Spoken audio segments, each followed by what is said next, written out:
BA first year.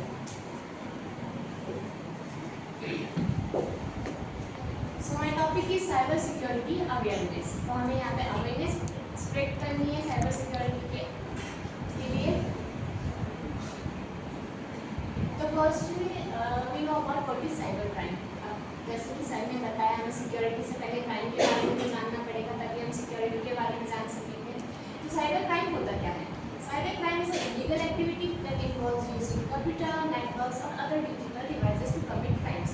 Cyber crime illegal activities होती है जिसमें से कंप्यूटर, नेटवर्क या अदर डिजिटल डिवाइस से कमिट्स में क्राइम किए जाते हैं। It can be targeted at the individual, business or government and include offenses such as identity theft, fraud, hacking and spreading malware. इसमें किसी इंडिविजुअल अकाउंट्स या business account या government website या किसी को भी हैक किया जा सकता है। जैसे इसमें आइडेंटिटी थेफ्ट होता है, फ्रॉड होता है, हैकिंग होती है, स्प्रेडिंग होती है, मालवेयर के बारे में तो सब जानते हैं ऑलमोस्ट। ये वायरस है जिसमें किसी लिंक पे कर देते हैं तो हमारी सारी जो डिटेल्स है वो जिसने हमें लिंक सेंड की उसके पास चली जाती है। The motivation is often financial but can also be for personal, political और अदर मैलिशियस रीजन। जो कोई किसी से, जैसे किसी को किसी से कुछ प्रॉब्लम हो, दुश्मनी हो, उसी के लिए कोई जैसे करते हैं, बट इसका ऑफन जो रीज़न होता है वो फाइनेंशियल होता है। जैसे किसी को फ्रॉड कॉल्स आते हैं कि हमारे पास तुम्हारा ऐसा वीडियो है, थोड़ा सा वियर्ड वीडियो है या कुछ भी हो, तो उससे हमें ब्लैकमेल किया जाता है जिससे हम डर जाते हैं और वो उससे हमें दबाने के लिए या हमें उसे हम चुप कराने के लिए हम वो बोलता है कि मुझे इतने पैसे दो, तो हम राजी हो जाते हैं, बट हम उस वीडियो को देखते नहीं हैं, हमें पता ही नहीं चलता कि वो ऐसा कुछ भी है। तो वो होता है साइबर क्राइम। तो how many types of cyber attacks? Cyber attacks बहुत सारे टाइप्स के होते हैं। तो हम इसे एक लिंक का करता हूँ। तो अभी fishing and scam. Fishing is a type of social engineering attack that target the user and trick them by sending fake messages in emails. जैसे कि बताया मैंने अभी कि जैसे कि हमें कोई मैसेज सेंड करता है, ईमेल सेंड करता है, जिसे हम टैप करेंगे तो हमारी सारी डिटेल्स है वो उसके पास चली जाएगी। तो ऐसे हमें किसी अननोन लिंक पे टैप नहीं करना चाहिए। तो आइडेंटिटी थेफ्ट तो सोशल मीडिया पे बहुत कॉमन होता है। कोई हमारी जैसे फोटोज मिसयूज करता है। अब सोशल मीडिया में तो हर कोई होता है, हर कोई अपनी फोटोज पोस्ट करता है, हर कोई एक्टिव रहता ही है उन सब चीज़ों पे। आजकल तो कॉमन चीज़ें हैं ये। तो वहाँ पे कोई हमारी फोटोज मिसयूज कर सकता है, फोटोज, वीडियोज, बाकी वगैरह से। और जैसे कि हमारी personal data like credit card number और personal pictures without our permission, ये सब होता है identity theft. Social media fraud, जैसे कि scam that uses social media platform like Facebook, Twitter, Instagram and TikTok to deceive and defraud victim.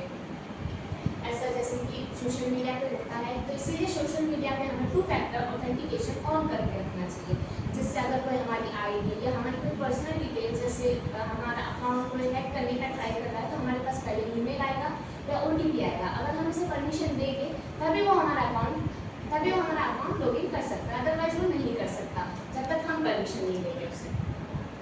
Banking frauds में जैसे हमें कोई लिंक आ गई, बोलते हैं, हमें कॉल करके बोलते हैं कि आपका ATM बंद हो गया है, आप इस लिंक पे टैप कर दीजिए, हम आपको यहाँ घर बैठे ही आपका काम कर देंगे, आपके बैंक में वो प्रॉब्लम है, आप अगर नहीं आ सकते, वो हम बोलते थे कि अभी मुझे टाइम नहीं है, मैं बाद में भी कर दूँ। तो बोलते अगर आपको टाइम नहीं है तो हम आपको लिंक शेयर करते हैं, आप उस पर टैप कीजिए, आप उस पर जो डिटेल्स है वो फिल कीजिए, OTP आएगा, OTP हमें बताइए, हम आपका काम घर बैठे कर देंगे। तो ठीक है, आजकल इतना तो परेशान होना भी पसंद नहीं करता कि ठीक है घर बैठे काम हो रहा है तो हम कर लेते हैं, तो हम उसमें कर देते हैं टैप, और इससे हमारा बैंक जो है, हमारा जो अकाउंट है वो खाली कर देते हैं। तो अगर कभी ऐसा कॉल आए तो अपने बैंक में जाकर पहले चेक कीजिए कि ऐसा कुछ है या नहीं है। Types of cyber crime, identity theft पूरी क्लास ले लेते हैं। Cyber social engineering, brute attack, potential unwanted programs, exploit, phishing attack, illegal content, online scam, ये सारे टाइप्स ऑफ साइबर क्राइम होते हैं।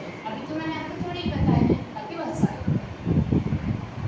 अब हम अब हमने साइबर क्राइम पढ़ लिया, तो हम साइबर सिक्योरिटी के बारे में पढ़ेंगे। Cyber security is the practice of protecting system, network and data from digital attack, weapons और अनऑथराइज्ड एक्सेस। जैसे किसी ने हमें जैसे बताया लिंक और हमारे जो फोन्स में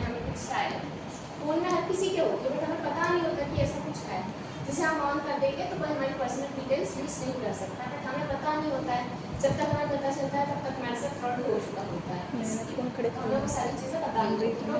फ़ोन में भी होती है, हमारे इंस्टा अकाउंट, फेसबुक अकाउंट, जो भी हमारा अकाउंट होते हैं सब में ये सारी चीज़ें होती हैं। हमें उनको ऑन करके रखना चाहिए जिससे हमारे साथ कोई भी फ्रॉड ना हो। ओके। जैसे system and network securing, computer system server and network from पढ़ाई को बच्चों की यही दिक्कत जैसे है। कि हम किसी पब्लिक प्लेस पे जा रहे हैं, एक बार वहाँ में पे समझते ही वाईफाई हम सोचते हैं कि ठीक है मेरा बैलेंस क्यों खत्म करूँ मैं, यहाँ पे वाईफाई चल रहा है कनेक्ट कर लेती हूँ। हर कोई यही करता है, मैं भी करती हूँ।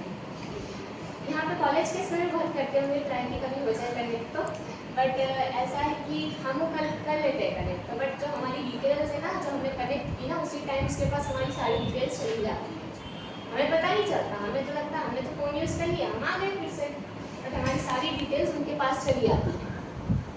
Application keeping software and mobile application free from threat, जैसे थ्रेट से हमारी जो एप्लीकेशन है, जो भी हमारे ऐप्स हैं, उनको सेफ रखना चाहिए। ठीक, data protective sensitive and confidential information both when it's stored and when it's being transmitted. जो हमारी कुछ पिक्चर्स होती हैं, हर कोई पिक्चर्स क्लिक करता ही है, जो हमारी पिक्चर्स है उनको भी हमें सिक्योर करके रखना चाहिए। ऐसा किसी को भी शेयर नहीं करना चाहिए किसी पब्लिक प्लेस पे, जैसे हम किसी को हमारी जो नंबर है या हमारी फोटोज हर किसी के सामने दिखाने भी नहीं चाहिए, उससे भी हमारा फ्रॉड हो सकता है। डिवाइस, जैसे डिवाइस में मैंने बताया, हम किसी पब्लिक प्लेस पे वाईफाई कनेक्ट कर लेते हैं। Thank you. वेलकम।